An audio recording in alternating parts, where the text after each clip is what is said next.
Recuerdo intensamente la opresión de cosa espantosa que me producía la bajada del cerro después de varias horas contemplando tuburios inhumanos y charcos de aguas pútridas.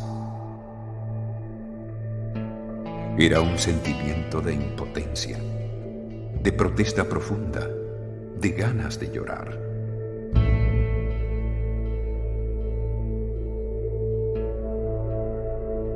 Me sentía aplastado entre el deseo enorme de hacer algo y el dolor de mi pequeñez.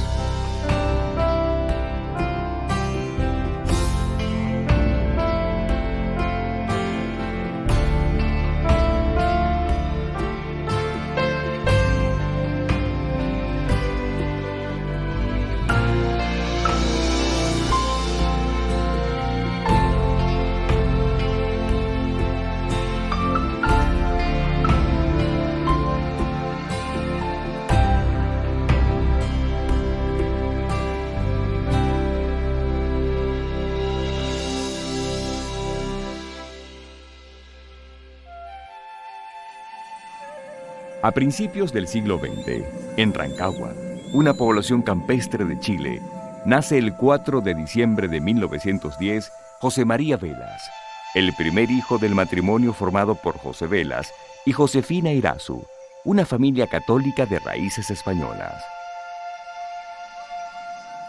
Sus primeros años transcurren en la tranquilidad que brinda la vida en el campo, potreros, pastizales y el río Cachacual, un caudal limpio donde José María y sus hermanos Ignacio, José Manuel y Marichu se bañan en aguas hechas de aristas de cristal.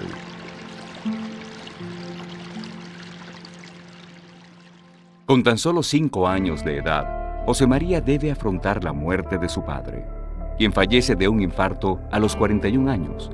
La situación familiar y económica cambia repentinamente.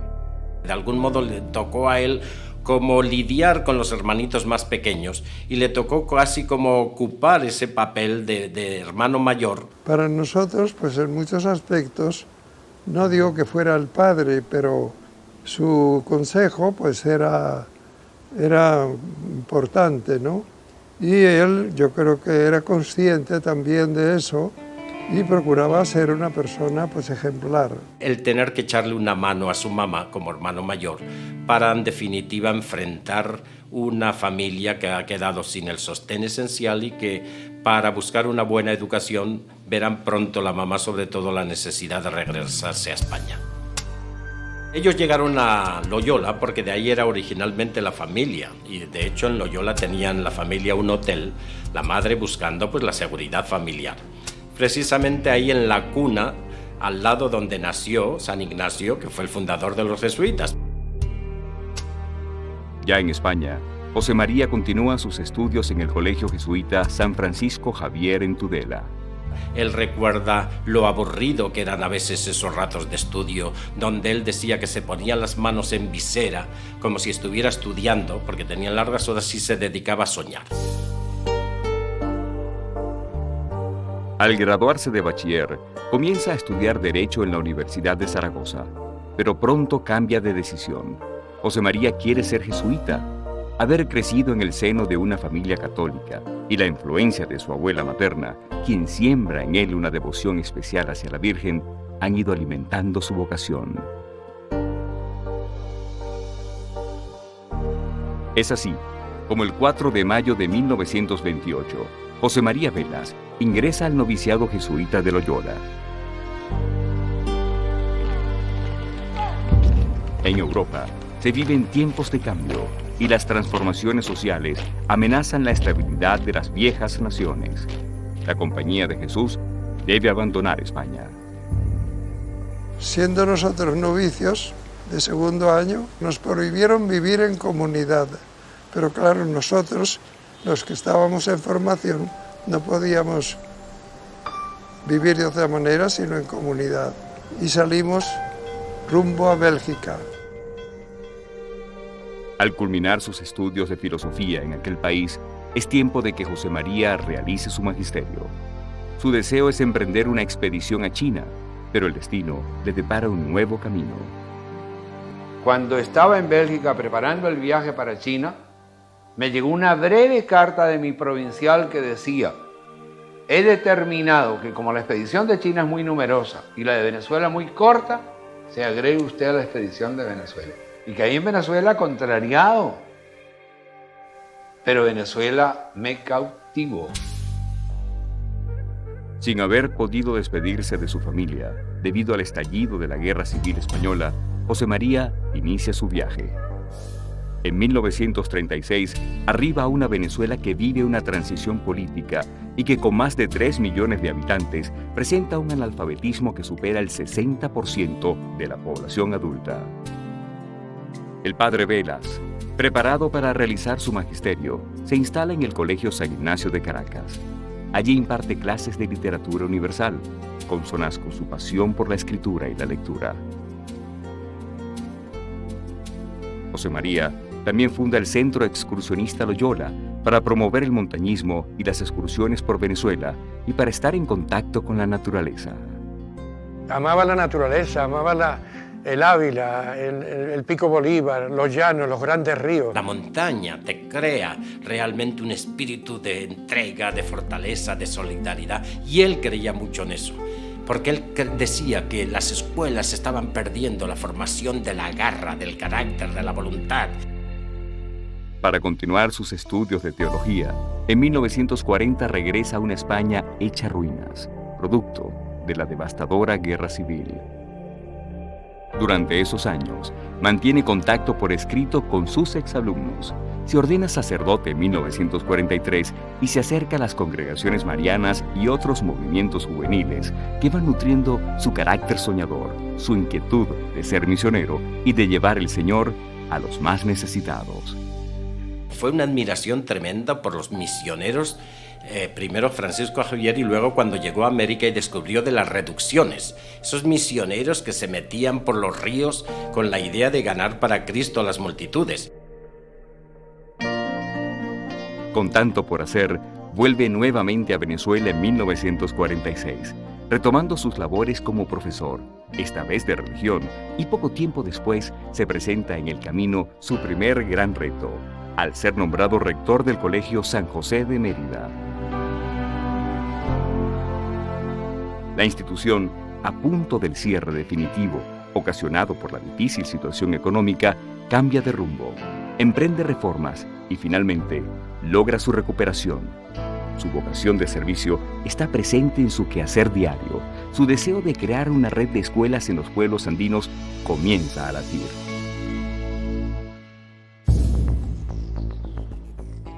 El viernes 15 de diciembre de 1950 inician las vacaciones navideñas. 27 alumnos del Colegio San José de Mérida abordan un avión comercial con destino a Caracas.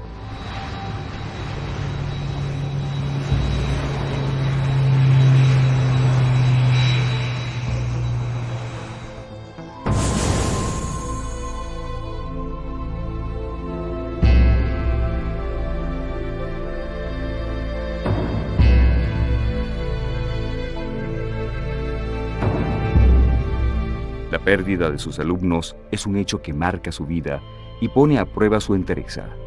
La noticia lo obliga a trasladarse hasta el páramo Los Torres, en Trujillo. El tenerlos que sacar y el estarlos levantando y el estarlos llevando me distrajo de aquel pensamiento terrible donde yo vi cerca la puerta de la locura. El recuerdo de sus alumnos lo impulsa a construir un monumento en su memoria, la Casa de Ejercicios Espirituales de San Javier del Valle, un lugar para reencontrarse con Dios. El padre Velas retoma sus actividades como rector del colegio y al terminar su periodo proyecta nuevos planes. Cuando terminé de ser rector en Mérida, le pedí a mi provincial meterme en la selva de Barinas. ¿Qué quería yo entonces? Pues empezar una especie de internados agropecuarios. Mi provincial me dijo, déjate de quijotadas, vete a la Universidad Católica. Cuando termino de ser rector en el Colegio Internado de Mérida, la evaluación que hicieron sobre él, los compañeros, fue crítica. Es decir, que no servía para llevar adelante una obra como un colegio internado. el fundador o el padre reconocido hoy en día por más de 1.200 colegios en toda América Latina, pues no servía para llevar un colegio. El no servía era que era tan soñador, se metía en tantas cosas, cada cosa le sugería tantas cosas que les daba miedo. En contra de su voluntad, pero aceptando nuevamente el mandato del padre provincial, llega en 1954 a la recién fundada Universidad Católica Andrés Bello. Venezuela está llena de contrastes. Se vive un desarrollo económico y de infraestructura, y se abren las primeras universidades privadas. Sin embargo, el analfabetismo aún alcanza el 40% de la población adulta y cerca del 30% de los niños en edad escolar no asisten a la escuela. Además de sus labores como profesor de religión, también está a cargo de la Congregación Mariana Universitaria. El padre Velas emprende un trabajo social con los jóvenes. Los proyectos e ideas que han invadido sus pensamientos encuentran un lugar en Caracas. Poco a poco va encendiendo una chispa en los corazones de sus alumnos. Padre espiritual de la Universidad Católica, ¿qué es lo que hace? Que los muchachos estos de la clase alta vean cómo viven sus hermanos en las barriadas pobres, para que palpen la miseria. Como una extensión social de la UCAP, el padre Velas crea en 1954 el movimiento juvenil Fe y Alegría, y acompañado por los universitarios, visita los fines de semana los barrios de la zona de Catia.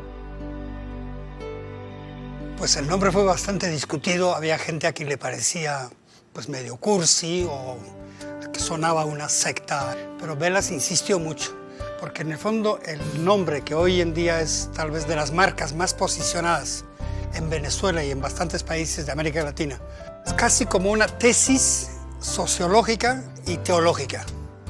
La experiencia del compromiso de la fe, pero fe en la gente, fe en el pobre, fe en el empresario, fe en la gente del Estado, pues produce motivación, produce alegría, produce gozo.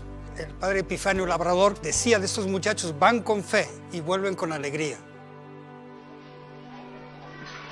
Cuando los sábados en la tarde recorrían las barriadas de lo que hoy es el 23 de enero de Catia, para que los jóvenes palparan la otra realidad, fueron viendo que había problemas de todo tipo, pero que la raíz estaba en la ignorancia. Entonces surgió, hay que crear una escuela, que sería luego una red de escuelas. ¿Pero cómo? Sin medios, sin lugares.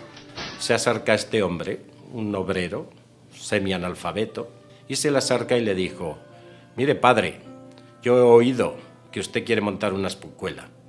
Mire, aquí está mi casa. Abraham Reyes, que es como la parábola de Fe y Alegría, un hombre sin letras, un campesino convertido en un urbano, trabajando en el aseo urbano durante la noche, ahorrando su dinero. Y cuando entregó esa casa a ese joven sacerdote, padre José María Velas, como a los universitarios, él dice que sintió una alegría tan profunda que ya su vida no experimentaba amargura. Padre Velas no podía creerlo. Y le digo, pero Abraham, ¿cómo es posible? Si necesitas tu casa para tu esposa y tus 8 hijos. Y Abraham responde, es que si la dejo como casa, será la casa de mi familia, pero si la hacemos escuela, será la casa de todos los niños del barrio. Este hecho evangelizó terriblemente al padre Velas. Él confesó que más que sus estudios de teología, este hecho de Abraham, el que transformó su vida. De esta forma, la obra del padre Velas consigue en la populosa zona de Catia un lugar para arrancar su proyecto. El 5 de marzo de 1955, inician las clases en la primera escuela del movimiento de educación popular integral que hará historia. En la planta alta de la casa, 100 niños y en la sala, 75 niñas. Ellos son los primeros alumnos de Fe y Alegría. No hay bancos, ni pupitres, todos sentados en el cemento. Las primeras maestras son adolescentes y solo tienen 6º grado de primaria aprobado. Los inicios de Fe y Alegría son difíciles. La necesidad de conseguir recursos económicos para sostener y expandir la obra es fundamental.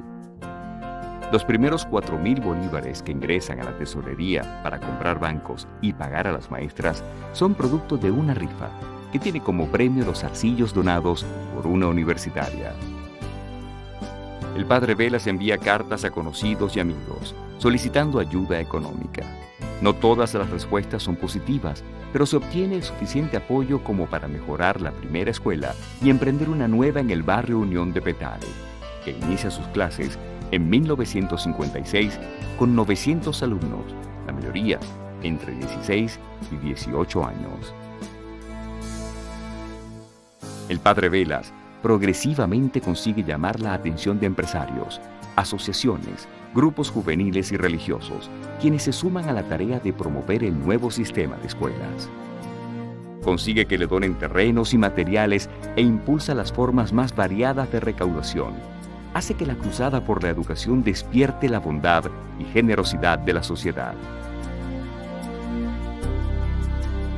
Desde el punto de vista de fondos, pues eran eventos de público donde se vendían previamente las entradas para el teatro, para el cine, para el concierto. Mientras sectores de la sociedad comienzan a apoyar la causa, la Compañía de Jesús se preocupa por el destino del proyecto. La Compañía de Jesús acababa de salir de un problema que cuando cayó Pérez Jiménez, una famosa cooperativa Javier, donde un jesuita construyó muchas viviendas, y cuando cayó Pérez Jiménez, pues se quedaron sin respaldo económico y los jesuitas tuvieron que vender el colegio de Mérida y un gran terreno que tenían aquí en Los Chorros para poder responder por toda esa gente que había quedado como guindando. A pesar de los obstáculos, para 1960, Fe y Alegría ya cuenta con 6.000 alumnos y 5 colegios en funcionamiento. Ese año, se constituye Fe y Alegría como asociación civil benéfica y de asistencia social, con una junta directiva formada por seglares y por miembros sugeridos por el padre provincial de la Compañía de Jesús. El padre Vela se retira de sus actividades en la universidad y se dedica a tiempo completo al proyecto. En sus visitas a otras ciudades de Venezuela, encuentra la misma deficiencia. Él visualiza solo una solución. Está convencido de que la mayor fuerza transformadora del mundo es la educación. Fue el gran defensor de la educación como único medio para salir del atraso y de la miseria y de la pobreza. No podía ver que un niño estuviese así sufriendo, que un niño no tuviese escuela, que una madre no tuviera que dar de comer a sus hijos. Él decía algo parecido, como decía Sócrates: deme un niño y le entrego un hombre. Bueno, algo así él hacía.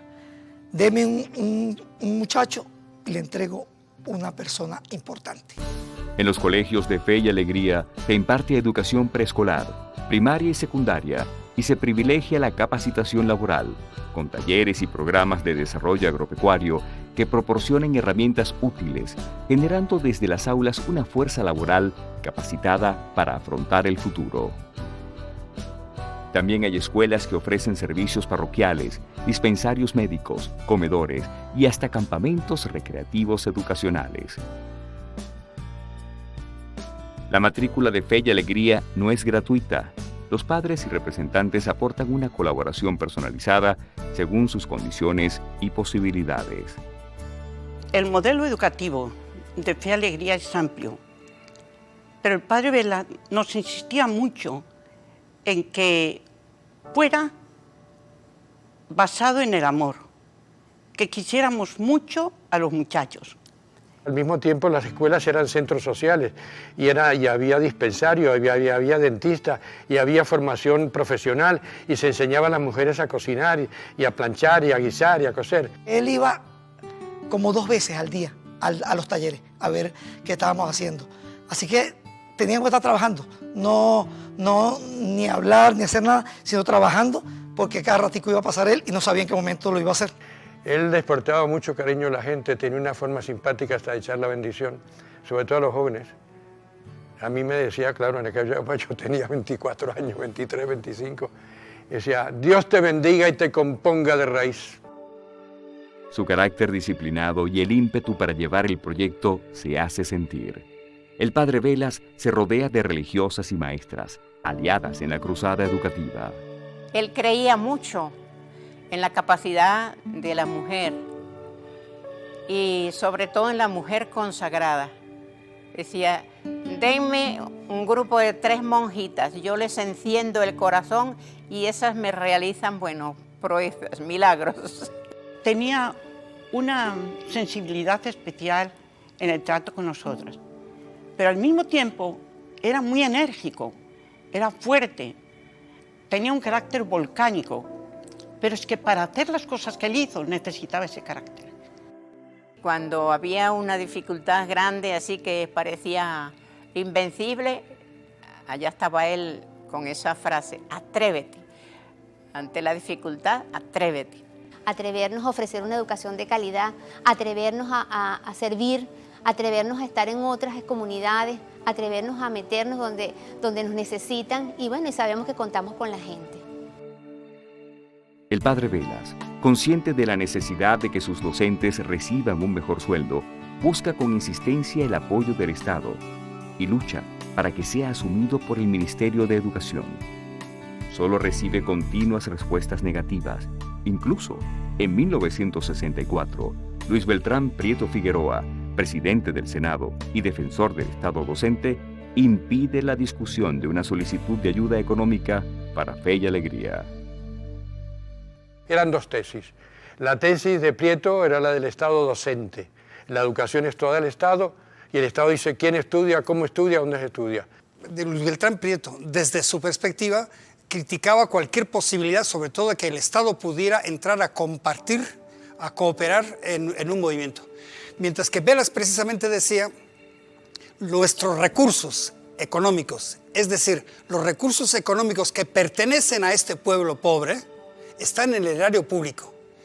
Y el Estado debe entender que la mejor obra que puede hacer es buscar quien le pueda ayudar a hacer la obra. El padre nos decía, no se preocupen de las normas del ministerio, nosotros no podemos por ahora cumplir esas normas. Dice, no les importe meter 60 niños en un preescolar, porque más vale que estén ahí escuchando cuentos y canciones de una buena maestra que no que estén en la calle comiendo tierra. Finalmente, casi 10 años más tarde, en 1971, se logrará el primer subsidio oficial para completar el sueldo de sus docentes. Durante la década de los 60, el padre Velas había cedido ante la idea de realizar una rifa. De esta forma, se trabaja junto a una agencia de publicidad para promocionar las campañas Rifas de Fe y Alegría, logrando recaudar en 1963 700.000 bolívares.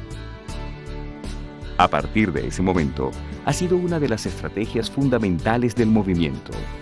La generosidad de los venezolanos ha sido clave para la continuación de la obra. Por eso, la idea esta del pequeño aporte multiplicado, decía él, es la garantía de que nosotros podamos seguir fieles a esta intuición de Fe y Alegría. Cuando la gente compra el boleto de Fe y Alegría, la mayoría no lo compra para sacarse un carro, lo compra para ayudar a Fe y Alegría. Y gracias al padre Velas, hoy podemos disfrutar. Estudien tantos muchachos sin que tengan que pagar, porque se hacen con aportes del público en general. Cuando vendemos el bono para la gran rifa anual, y el ministerio, que es bueno, nos da una cuota especial. Ellos son nuestra esperanza, una flor sensacional que se alimenta con fe y el muchacho popular.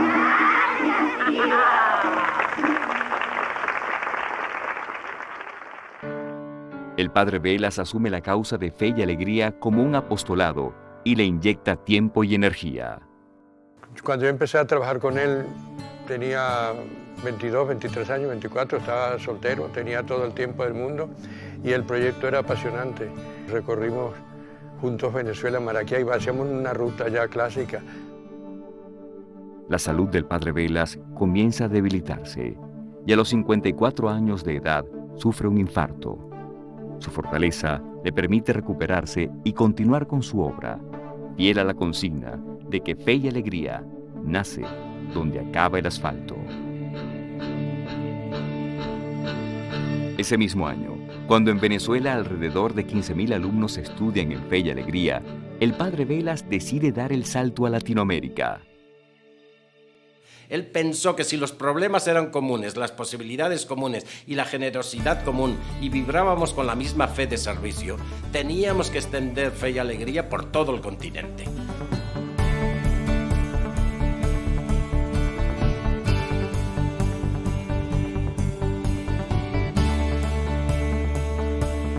En 1973, el padre Velas nuevamente está delicado de salud. Es sometido a una operación de corazón abierto. Se toma un descanso y luego continúa mirando el futuro, trazando planes, buscando nuevas formas educativas. 2 años más tarde, inspirado en la educación radiofónica impartida por la emisora cultural canaria, crea el Instituto Radiofónico Fe y Alegría, con la finalidad de ofrecer una alternativa educativa a los adultos que no pudieron completar sus estudios. El Instituto Radiofónico Fe y Alegría presenta las clases correspondientes al 9º semestre de Educación Básica de Adultos. Por eso él vio las tremendas potencialidades de llegar a muchos a través de la radio. Él decía que si en definitiva Fe y Alegría había nacido en un rancho, la radio nos permitiría ser de cada rancho una escuela. A pesar de la expansión y consolidación de Fe y Alegría, los obstáculos siempre estuvieron en el camino. Desde hace unos años atrás, miembros de Fe y Alegría han venido cuestionando la organización de la obra y la necesidad de realizar una evaluación general del proyecto. Sugieren cambios institucionales. Sugieren la salida del padre Velas de la dirección general.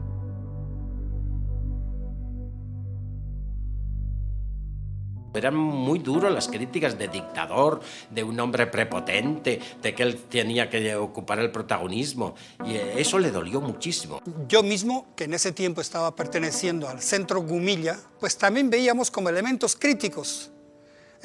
Y esa tensión estaba dentro de lo que los jesuitas entendían que tenían que hacer, como la búsqueda de justicia social y a la vez el peligro que había de convertir en una gran institución que perdiera la dimensión de lo humano. Él tuvo mucha contrariedad incluso con sus superiores, con el provincial que estaba en aquel entonces y otros padres que le secundaban.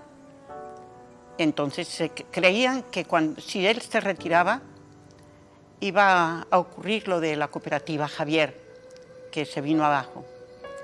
Cuando tú te vayas, las religiosas se van a caer y no va a fallar Fe y Alegría. Entonces, digo, pues me voy a retirar. Pero se retiró como un poquito forzado. Y fue cuando se retiró a Mérida para que vieran que Fe y Alegría podía continuar sin estar él. Los años de Mérida, sobre todo al comienzo, fueron años de terrible soledad. Y él vivió solo, con una olleta de arroz que se cocinaba a él y le duraba toda la semana. Soñando, en sus escritos de esa época son terribles, de la soledad, donde prendía el fuego y decía que más que para calentarse era para encontrarse con una presencia, porque el fuego de algún modo es expresión de vida. Esos escritos desde San Javier del Valle tal vez sean como los más profundos para ir soñando el futuro, ir entendiéndose a su vez críticamente y a la vez respetar a Fe y Alegría. Pero de esa soledad fue capaz de levantarse sobre ella para gestar ese nuevo proyecto de la educación profesional. En Mérida, el padre Velas se dedica al desarrollo de la Escuela de Artes Aplicadas San Javier del Valle Grande, un centro educativo integral que ofrece formación artesanal, turismo popular y hasta un plan para maestros. A finales de 1980, viaja a Caracas para recibir tanto el doctorado honoris causa en educación, otorgado por la Universidad Católica, como la Orden Andrés Bello entregada por el presidente Luis Herrera Campins. Días después, celebra las bodas de plata de Fe y Alegría, cuando el movimiento cuenta con 62 colegios y más de 50.000 alumnos en Venezuela.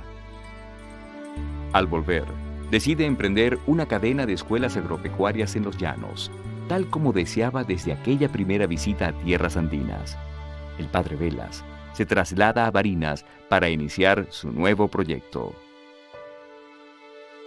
Hizo un internado allá en el Masparro, en la pura selva, en el estado Barinas, en la orilla del río Masparro. Fundó allá un internado con una escuela granja agropecuaria y forestal, se llama San Ignacio del Masparro. Eso fue la última aventura que él hizo. La primera fase de San Ignacio del Masparro está culminada. Hay algunos alumnos inscritos y ya se tienen a las primeras maestras. El padre Velas, aún con energía para crear, soñar, organizar, está trabajando en su plan de introducir fe y alegría en África y también quiere iniciar una red de escuelas en las comunidades indígenas. Pero su corazón ya está muy débil. Es así como en la madrugada del 18 de julio de 1985, a orillas del Masparro, se extingue la vida del educador, el visionario, el perseverante, el misionero, el padre Levadura.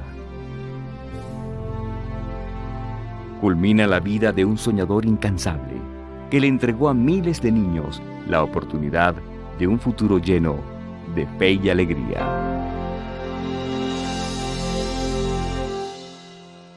La herencia que dejó pues está a la vista, ¿no? Es la convicción de que la educación eleva a la persona y la prepara para poder ser, pues en la vida valerse y obtener cómo vivir decentemente, ¿no?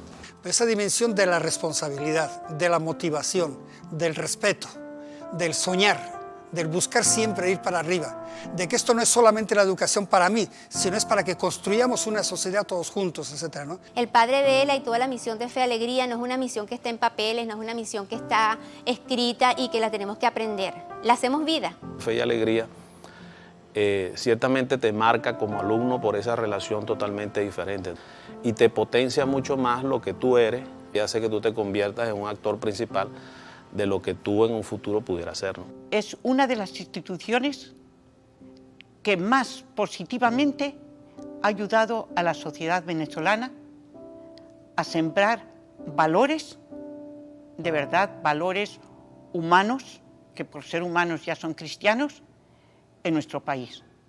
El legado del padre Velas está presente en 19 países del mundo, en más de 4.000 planteles escolares y centros de servicio en América Latina, en más de 35.000 directivos, docentes y profesionales, en tantos hombres y mujeres que transitan por las calles.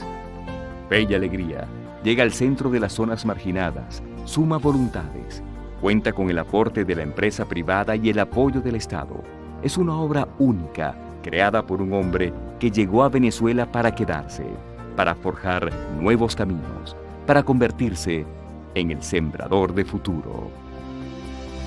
Para vosotros los que vendréis, para los que no conozco pero amo, para los que todavía no han nacido, para la niña triste que no conoció el cariño, para el huérfano cuya universidad ha sido el desamparo, para los que no tienen voz que les defienda, para los que nunca han visto una casa donde habita el amor.